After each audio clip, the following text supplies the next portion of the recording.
Did you get it right? Hypothalamus. I remember this word during my elementary days when we learned from our science and health class.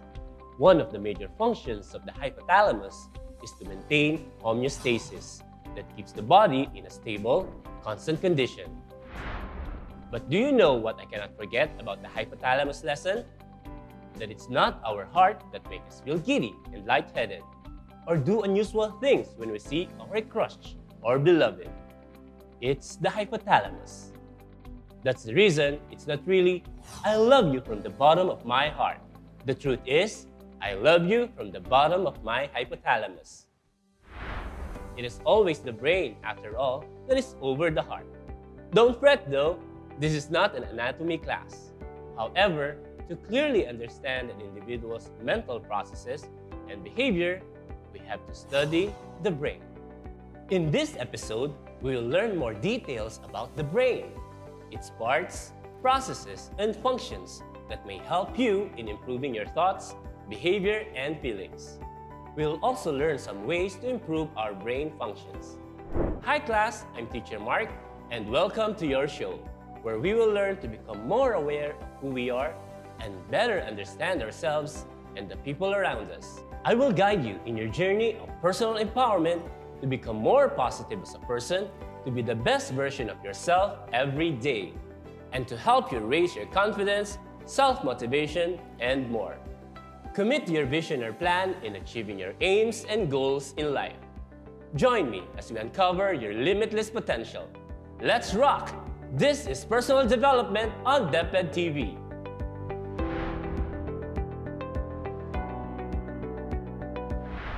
The brain is the most complex organ in the human body. It is composed of approximately 86 billion neurons that communicate in trillions of connections called synapses. It is always active and acts as the control center of the body. The brain only weighs about 3 pounds or 1.4 kilograms, which represents a mere 2% of the body's total weight. However, it uses a whopping 20% of our body's energy, and is surprisingly fatty. About 60% of the brain is fat. And of course, the brain is the seat of our intelligence. Our creativity, emotions, and memory are just a few of the many things governed by the brain. Lying in its bony shell and covered by protective fluid, the brain is the source of all the qualities that define our humanity.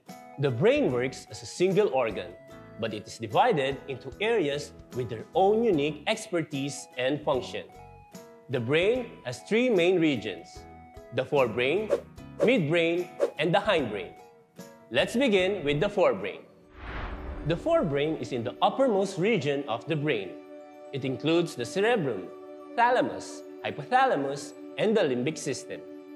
The cerebrum is the largest part of the brain, covered by the cerebral cortex. It regulates senses, memory, emotions, intellectual activities, and body movement, while the cerebral cortex is responsible for processing information is divided into hemispheres by a band of fibers called the corpus callosum. The right cerebral hemisphere controls the left side of the body, while the left cerebral hemisphere controls the right side of the body. Have you ever heard someone say that he tends to be more of a right brain or a left brain thinker? They say that left brain thinkers have strong math and logic skills, while right brain thinkers are told that their talents are more on the creative side.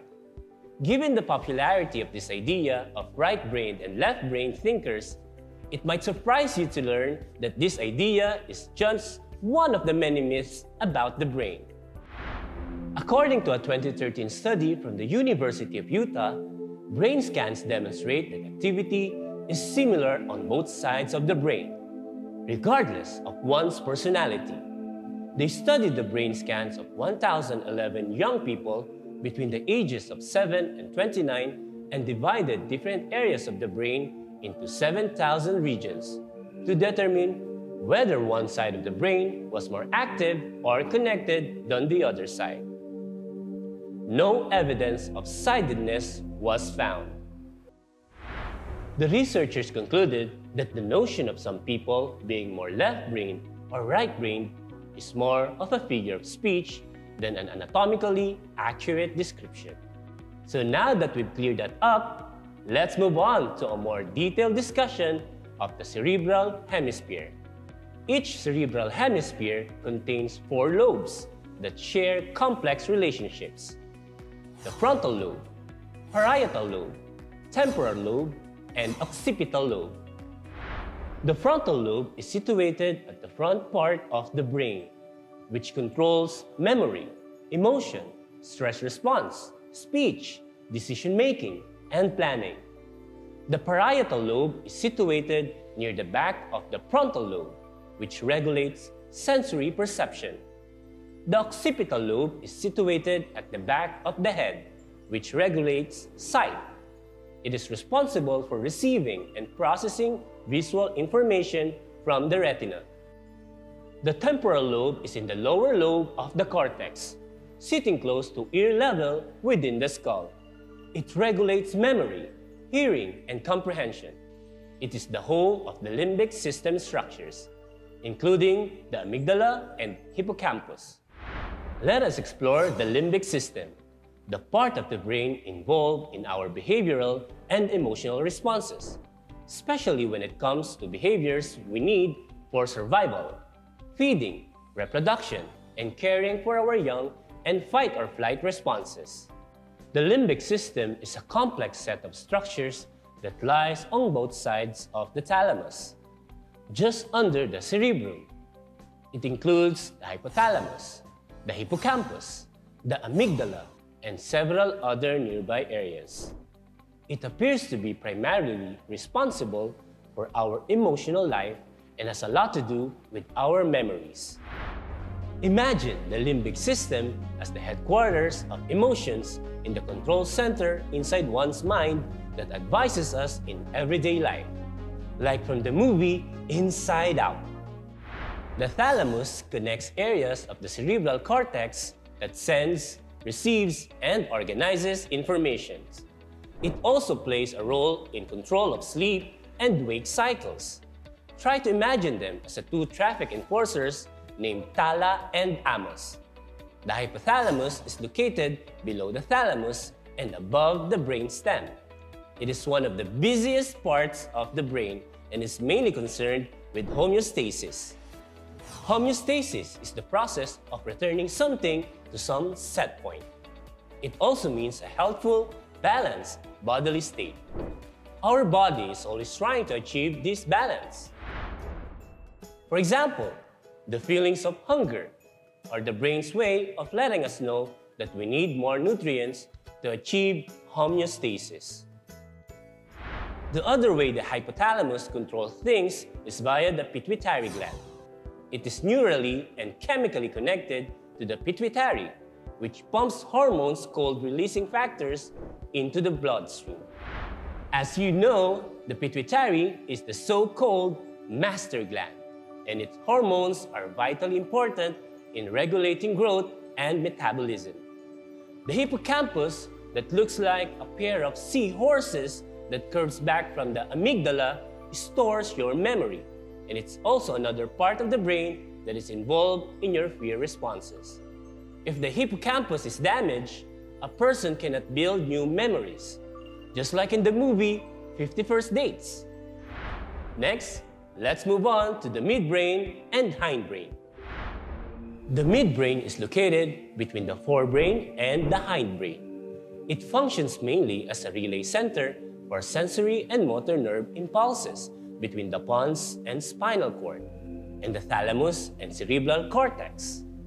The hindbrain is situated at the back of the head. It's the brain's well-protected central core, which includes the cerebellum, that receives information from the sensory system and the spinal cord to regulate balance and posture and coordinate movement. Evolutionarily speaking, the hindbrain contains the oldest parts of the brain. Also, the midbrain and hindbrain form the brainstem. The brainstem is located at the lower part of the brain, which leads to the spinal cord. It contains the pons and medulla oblongata. It connects the cerebrum and cerebellum to the spinal cord. It composed of nerve fibers that carry signals to and from all parts of the body. Its functions are for safety and survival as it regulates breathing, consciousness, heart rate, body temperature, blood pressure, digestion, and wake and sleep cycles. This is a partial view of how the brain works for you. Again, the cerebrum and cortex have something to do with your ability to think. The limbic system has something to do with your feelings, while the brainstem has something to do with your behaving safely to survive. These are all important for personal development. What are you thinking right now? Can you look around? What do you see, smell, feel, and hear? Is it good or not? Try to look at your face. Is there any dirt that needs to be cleaned? How did you feel after you saw it? What will you do about it? Then, after you take care of it, tell yourself how it changed your mood. Aha! The brain makes you think, feel, and behave. Its complex interrelationships enable you to think critically, creatively, and carefully in various situations.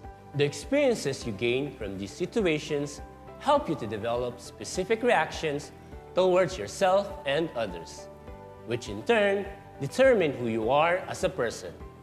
A person who possesses right and good thoughts processes, feelings, and perception.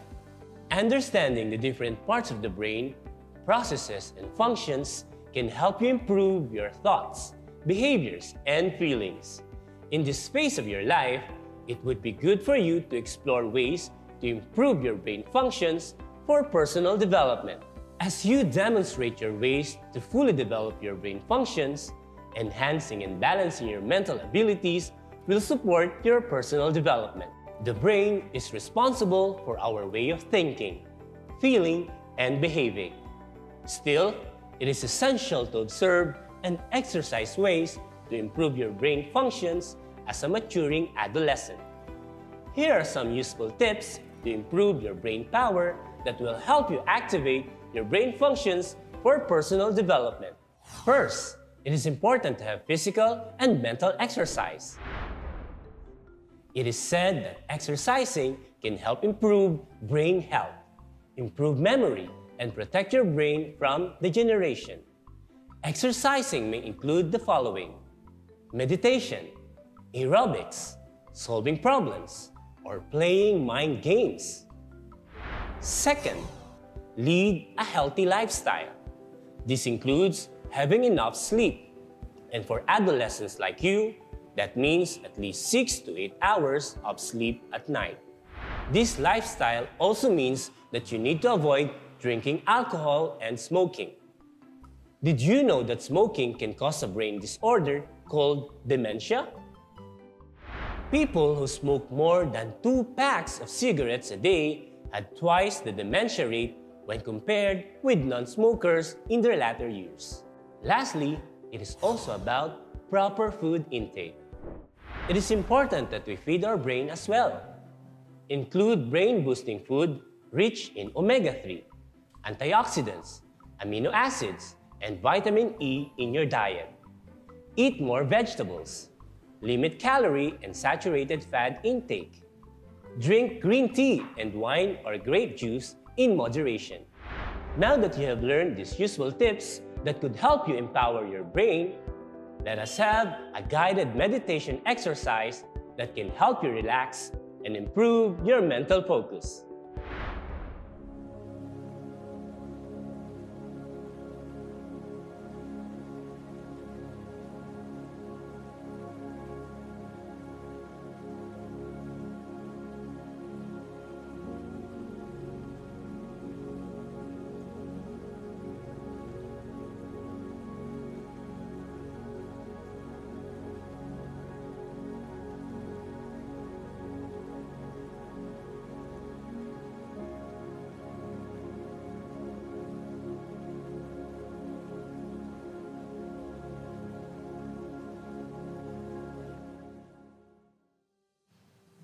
How do you feel now? Personally, I feel calmer and more relaxed after that meditation exercise. I hope that it also had the same effect on you, which is good because we are nearing the end of our episode and it may be time for you to relax even more. But before I let you go, here are some of my tips. Turn off negative thoughts in your mind. Positive thinking, especially in the future tense, speeds up the creation of cells and dramatically reduces stress and anxiety. So, think positive. Stay curious and train your brain to innovate and create fresh ideas. When you experience something new, that actually stimulates your brain. Keep on reading. Imagination is a great way to train your brain. So here's what I would like you to do for your assignment. Take a selfie showing how you can improve your brain functions for your personal development and use the hashtag MyPDJourney and hashtag DepEdTV. Before we end our episode today, let me share this quote. Be the engineer of your brain. Maintain and operate it to be always in its perfect condition. Love your brain. Your mind is powerful. Think positive and positive things will happen. Always be mindful. Be in the present moment. This is Teacher Mark. I see greatness in you. Know your worth, make a habit of developing yourself, and be your best version every day. See you in our next episode on personal development on DepEd TV.